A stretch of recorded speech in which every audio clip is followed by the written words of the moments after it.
Thane, where the police have finally arrested 2 people, including an auto rickshaw driver, in a case of the alleged kidnapping and sexual assault of a teenage girl.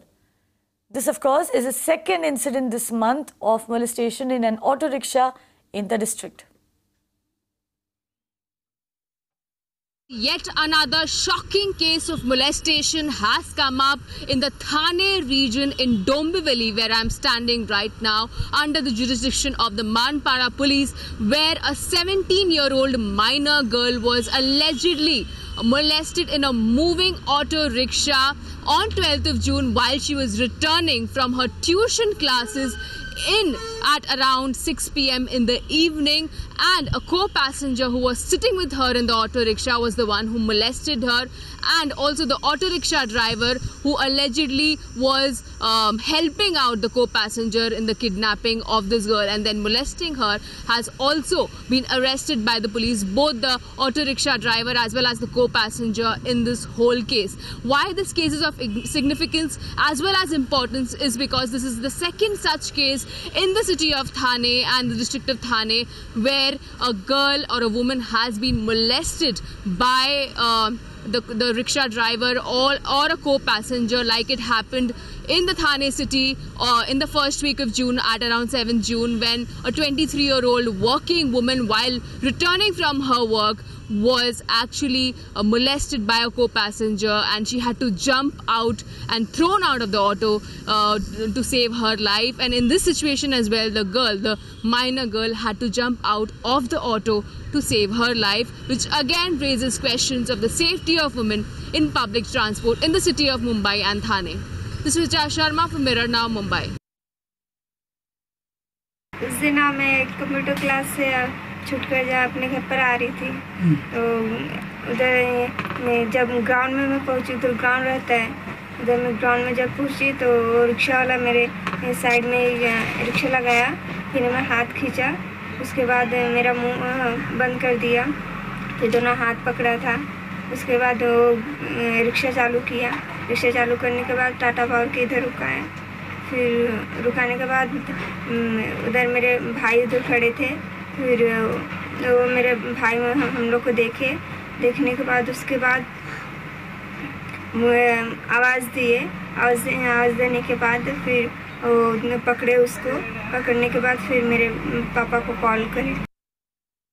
Anuja Kapoor, a criminal psychologist, joins me on the phone line.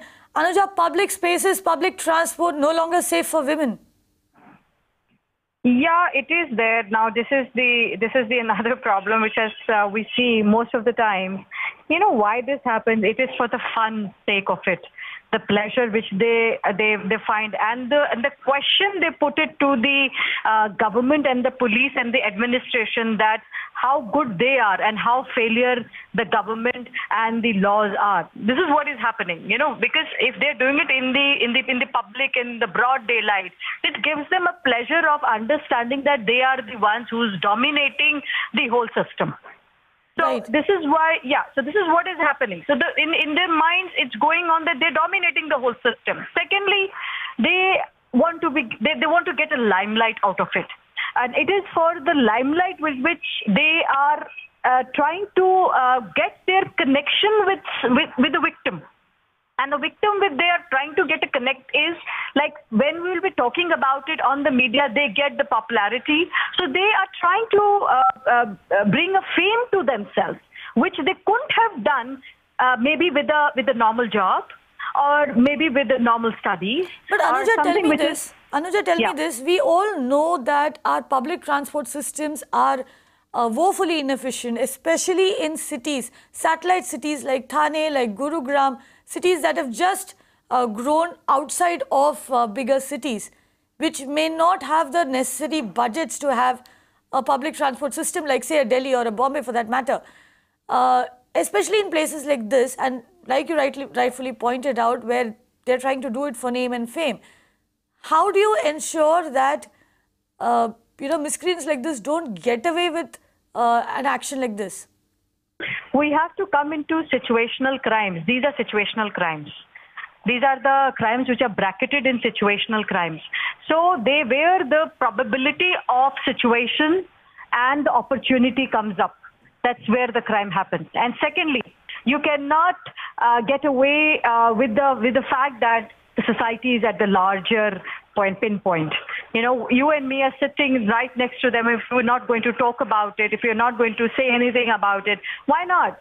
So, they know the psyche. Anuja, do you think that we need more convictions? That is what will probably solve this problem. Conviction needs will also, right? Conviction needs will. Now, if the police administrators or the ones who are going to enforce the law should not be corrupt themselves, how would you do conviction? If they're corrupt and they give you money or they give you the things, how would you do the conviction? Right. And if these things follow to the judiciary level, how would you do a conviction? Tell me. But again, I would say it is a general theory. All police officials are not corrupt and all judiciary is not corrupt. But the thing is, they have this psyche because where they live, before they commit a crime, they have a modus operandi. They have mens rea which is following in their mind. They have all the elements with them.